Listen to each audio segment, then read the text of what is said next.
হতাশ হওয়া ইমানের পরিপন্থী কাজ। আল্লাহ পাক বলেছেন লা তাকনাতু মির রাহমাতিল্লাহ, আমার রহমত থেকে মায়ুস হয়েও না। দেখেন হযরত আইয়ুব আলাইহিস সালামের কত বড় রোগ হয়েছে, শরীর পোকায় ধরেছে, জর্জরিত হয়েছে, দুর্গন্ধ হয়েছে, গ্রামের লোকেরা তাকে বের করে দিয়েছে, স্ত্রী পুত্র পরিজন সব চলে গিয়েছে।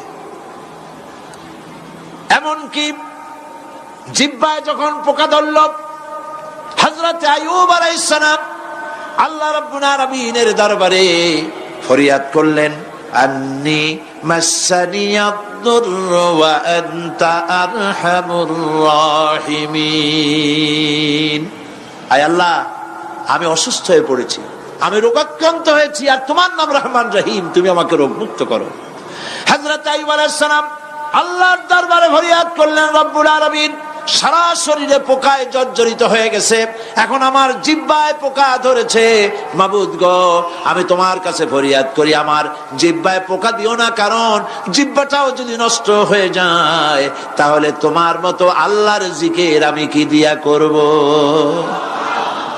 হযরত আইয়ুব আলাইহিস সালাম আল্লাহ পাকের কাছে যখন এ ধরনের ফরিয়াদ জানালেন, রব্বুল আলামিন তাকে তার রোগ মুক্ত করে দিলেন, তার স্ত্রী পুত্র সব আল্লাহ রব্বুল আলামিন ফিরাইয়া দিলেন। সুবহানাল্লাহ। সুতরাং মুমিন ব্যক্তি, কোরআন শরীফে সব আছে, কোরআনের মতো শ্রেষ্ঠ ওয়াজের কিতাব পৃথিবীতে আর শুধু বোঝার দরকার।